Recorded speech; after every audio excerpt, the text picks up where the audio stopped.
கனமழை மற்றும் மிக கனமழை தமிழ்நாட்டிற்கு வரும் சொல்லி தான் கடந்த சில நாட்களாக உங்களுக்கு அறிவிப்புகள் கொடுத்துக்கிட்டே இருந்தோம்.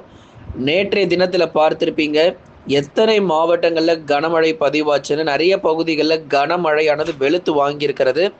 அது எந்தெந்த மாவட்டத்தில நேற்றைய தினங்கள்ல மழை பதிவாச்சு, இப்போ இனி வரப்போகிற நாட்கள்ல எங்கெல்லாம் மழை பதிவாகும் அப்படிங்கிறத மிக தெளிவா நம்ம பார்க்க போறோம்.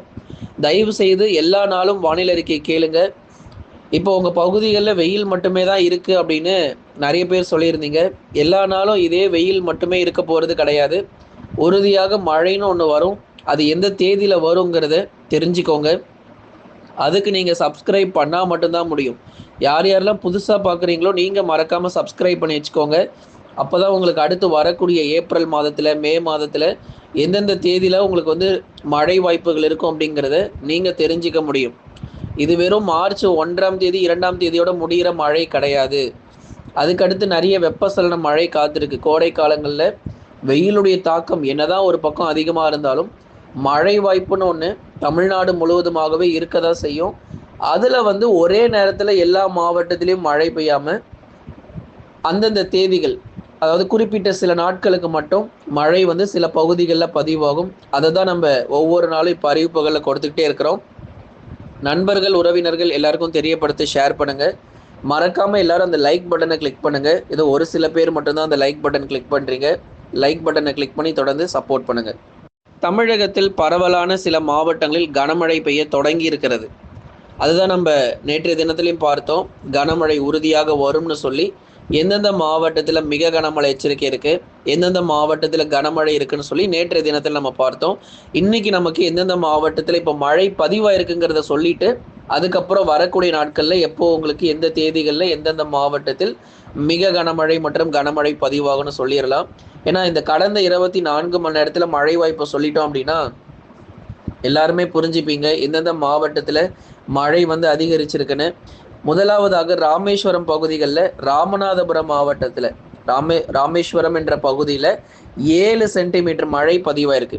பாருங்க, ராமநாதபுரம் மாவட்டம் தான் இப்போ முதல் மாவட்டமாக ஒரு கனமழையை தொடங்கி வச்சிருக்கு. ராமநாதபுரம் மாவட்டம் ராமேஸ்வரம் பகுதிகளில் 7 சென்டிமீட்டர் மழை பதிவாயிருக்கு. அதுக்கப்புறம் சிவகங்கை மாவட்டம் இளையாங்குடி பகுதிகளில் 3 சென்டிமீட்டர் மழை பொழிவும். மதுரை மாவட்டம் சிட்டம்பட்டி பகுதிகள், அதுக்கப்புறம் புதுக்கோட்டை மாவட்டம் நாகுடி மற்றும் அதன் சுற்றுவட்டார பகுதிகள், விருதுநகர் மாவட்டம் காரியப்பட்டி மற்றும் அதன் சுற்றுவட்டார பகுதிகளில் 1 சென்டிமீட்டர் மழை பொழிவு பதிவாயிருக்கு. மீண்டுமா சொல்றோம், இது வந்து ஒரு ஆரம்பம் தான். இந்த மழை பொழிவு இந்த 1 சென்டிமீட்டர், 3 சென்டிமீட்டர், 7 சென்டிமீட்டர்லாம் ஒரு ஆரம்பம் தான். இன்னும் அடுத்தடுத்து வரக்கூடிய நாட்கள்ல மேலும் கனமழையினுடைய தீவிரம் அதிகமாக இருக்கும் அப்படிங்கிற எச்சரிக்கையை உங்களுக்கு நம்ம கொடுத்துடுறோம். இப்போதைக்கு ராமநாதபுரம், சிவகங்கை, மதுரை, புதுக்கோட்டை மற்றும் விருதுநகர் போன்ற மாவட்டத்தில் மழை பதிவாயிருக்கு. இன்னும் நிறைய பகுதிகளில் மழை பெய்ய போகுது. ஒருவேளை உங்க மாவட்டத்தில் மழை பகுதியாக வந்திருக்கலாம். ஆனால் இனிமே தாங்க நமக்கு வந்து ரொம்ப கவனமாக இருக்கணும். அடுத்து வரக்கூடிய மார்ச் 2ஆம் தேதி வரைக்கும் மழை இருக்கிறது. நாளைக்கும் மழை வாய்ப்பு இருக்கு, இன்னைக்கும் மழை வாய்ப்பு இருக்கு.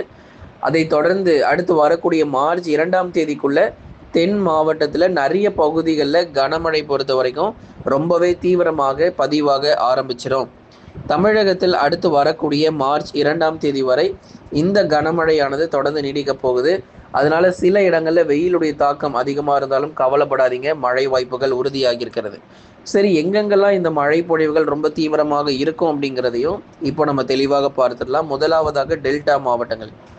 டெல்டாவில் மழை வருமாங்க அப்படிங்கிற ஒரு சந்தேகம் நிறைய பேருக்கு இருக்கு. நாகை, தஞ்சை, திருவாரூர், புதுக்கோட்டை இந்த 4 மாவட்டங்கள் எந்த சந்தேகமும் பட தேவையில்ல, கண்டிப்பாக மழை வரும். நாகை, தஞ்சை, திருவாரூர் மற்றும் புதுக்கோட்டையில் உறுதியாக நமக்கு மழை பொழிய வாய்ப்பு இருக்கு. அடுத்து வரக்கூடிய இந்த 2-3 நாட்களுக்குள்ள விட்டு விட்டு பரவலாக நமக்கு மழை தீவிரங்கள் அதிகரிக்கும். அப்போ மற்ற இடங்கள் மயிலாடுதுறை, அரியலூர், பெரம்பலூர் மற்றும் திருச்சிராப்பள்ளி மாவட்டத்தில் மிதமான மழை பொழிவு இருக்கும். பகுதியாக கனமழைக்கு வாய்ப்பு இருக்கு. ஏன்னா நாகை, தஞ்சை, திருவாரூர், புதுக்கோட்டையில் பெரும்பாலும் கனமழை பதிவாயிரும். ஆனால் இந்த மயிலாடுதுறை, அரியலூர், பெரம்பலூர் மற்றும் திருச்சிராப்பள்ளி மாவட்டத்தில் பகுதியாக மட்டுமே மிதமான மழை பொழிவுங்கிறது எதிர்பார்ப்புகள் இருக்கு. அதுக்கப்புறமா தென் மாவட்டங்கள். தென் மாவட்டத்தில் கனமுதல் மிக கனமழை எச்சரிக்கை ராமநாதபுரம், தூத்துக்குடி, திருநெல்வேலி, தென்காசி, விருதுநகர் போன்ற மாவட்டங்கள் படிப்படியாக கனம் முதல் மிக கனமழை தீவிரமடையும். இந்த பகுதிகள் தான் நீங்கள் ரொம்ப உஷாராக இருக்கணும் அப்படிங்கிறதை நம்ம சொல்லிடுறோம். ஏன்னா திருநெல்வேலி மாவட்டத்தில் இருக்கக்கூடிய பல்வேறு பகுதிகளில் கடுமையான மழை பொழிய வாய்ப்பு இருக்குது. தூத்துக்குடியில் ஒருவேளை இன்னும் மழை தொடங்கலைன்னா உங்களுக்கு அந்த பகுதிகளுக்கும் சீக்கிரமாக மழை தொடங்கிடும். தூத்துக்குடி, திருநெல்வேலி, ராமநாதபுரம், விருதுநகர், சிவகங்கை உள்ளிட்ட மாவட்டங்களிலும் பரவலாக கனமழையானது தீவிரமடைய போகுது. மதுரை, திண்டுக்கல்ல மிதமான மழை தொடரும். கன்னியாகுமரியிலும் மிதமான மழை தொடர்ந்து நீடிக்கும். இதுதான் டெல்டா மற்றும் தென் மாவட்டத்தினுடைய தற்போதைய நிலவரப்படி இருக்கக்கூடிய வானிலை அறிவிப்புகளை உங்களுக்கு நம்ம கொடுத்துட்டோம். அடுத்ததாக மீதமுள்ள மாவட்டங்களையும் நம்ம பார்த்தாகணும். டெல்டா மற்றும் தென் மட்டும் இல்லை, வட தமிழக கடலோர மாவட்டங்கள் சென்னை, திருவள்ளூர், காஞ்சிபுரம், செங்கல்பட்டு, விழுப்புரம், கடலூர், புதுச்சேரி மற்றும் காரைக்கால், கள்ளக்குறிச்சியில் அநேக இடங்களில் வானம் ஓரளவு மேகமூட்டம், சில பகுதிகளில் லேசான மழை மட்டும் எதிர்பார்க்கலாம். எப்போ அப்படின்னா நாளை மறுநாளில் சென்னை, திருவள்ளூர் போன்ற பகுதிகள், அதுக்கப்புறம் கடலூர், விழுப்புரம் போன்ற மாவட்டங்கள் நாளை மறுநாள் தினங்களில் உங்களுக்கு பரவலாக மழை வாய்ப்புகள் கணிசமாக அதிகரிக்க தொடங்கிடும். அதிகாலையில் லேசான பனிப்பொழிவு காணப்படும். உங்களுக்கு தொடர்ந்து மழை வாய்ப்புகள் எடுத்துக்கிட்டோம்னா லேசான மழை மட்டும்தான் வட தமிழக கடலோர மாவட்டத்திற்கு வாய்ப்புகள் இருக்கிறது. அதே போல ஓரிரு இடங்களில் மிதமான மழையும் பதிவாகக்கூடும். வட தமிழக உள் மாவட்டங்களில் வானம் ஓரளவு மேகமூட்டத்துடன் காணப்படும். ஏன்னா இங்கே தான் நமக்கு மழை ரொம்ப ரொம்ப குறைவாக இருக்கு.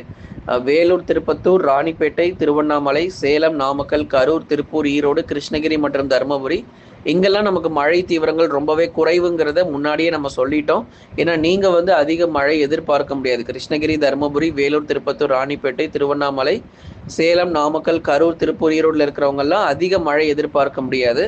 வானம் ஓரளவு மேகமூட்டம், பகுதியாக வேணால் லேசான மழைக்கு வாய்ப்பு இருக்குது. லேசான மழை பகுதியாக 1 சென்டிமீட்டரோ இல்லை 2 சென்டிமீட்டரோ வேணால் உள் மாவட்டத்தில் பகுதியாக பதிவாகலாம். மேற்கு தொடர்ச்சி மலையொட்டிய மாவட்டங்கள் நீலகிரி மற்றும் கோயம்புத்தூரிலும் மழை வாய்ப்பு இல்லை. தேனி, தென்காசி மாவட்டங்களில் மிதமான மழை அதிகரிக்கும். முதலாவதாக மிதமான மழை பெய்து அதுக்கப்புறம் படிப்படியாக கனமழையினுடைய தீவிரம் அதிகரிக்க வாய்ப்பு இருக்குது. தேனி, தென்காசி மாவட்டங்களில் கனமழை எச்சரிக்கை உண்டு.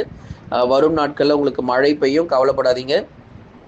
மார்ச் 2ஆம் தேதிக்குள்ள எந்தெந்த மாவட்டத்தில் மழை வரும்னு சொன்னோமோ அந்தந்த மாவட்டங்களில் சரியாக நமக்கு மழை பதிவாகி அதுக்கப்புறம் ஓய்வு கொடுத்து பகல் நேர வெப்பநிலை மிகவும் மோசமடைய வாய்ப்பு இருக்குது. என்னப்பா ஒரே மகிழ்ச்சியான செய்தியாக சொல்கிறீங்க, மார்ச் முதல் வாரத்தில் கனமழையா அப்படின்னு நிறைய பேர் கேட்டிருந்தீங்க. ஆமாங்க, மார்ச் முதல் வாரம் ஒரு மகிழ்ச்சியாக இருந்தாலும் 2வது வாரத்திலிருந்து ரொம்பவே வெயிலுடைய தாக்கம் மிக தீவிரமாக இருக்க போது. கடந்த நாட்களே உங்களுக்கு சொல்லி இந்த கோடை காலம் ஆரம்பிக்கிறதுக்கு முன்னாடி ஒரு மழை பொழிவு ரொம்ப தீவிரமாக இருக்கும் அப்படின்ட்டு. அதுதான் இந்த மார்ச் முதல் வாரத்தில் பார்த்துட்டு இருக்கிறோம். இந்த மழை முடிஞ்சதுக்கு அப்புறமா செம்ம வெயில் இருக்குங்க. நீங்கள் நினச்சி கூட பார்க்க முடியாத அளவுக்கு கோடை வெப்பநிலை பொறுத்த வரைக்கும் ரொம்ப ரொம்ப தீவிரமாக இருக்க போகுது தமிழ்நாட்டில். படிப்படியாக அந்த பகல் நேர வெப்பநிலை மோசமடையும். ஏப்ரல் மாதங்கள் மற்றும் மே மாதங்கள் அக்னி நட்சத்திர காலகட்டங்களில் இயல்புக்கும் மிக அதிகமான வெப்பநிலையானது தமிழ்நாட்டில் பதிவாகும் அப்படிங்கிறதுல எந்த மாற்று கருத்தும் கிடையாது. நண்பர்களே, நீங்கள் மறக்காமல் லைக் பண்ணுங்கள், எல்லாருமே சப்ஸ்கிரைப் பண்ணி சப்போர்ட் பண்ணுங்கள், துல்லியமான வானிலை அறிக்கையை பெற்றுக்கொள்ளுங்கள். நண்பர்கள், உறவினர்கள் எல்லாருக்கும் தெரியப்படுத்த மறக்காமல் ஷேர் பண்ணுங்கள்.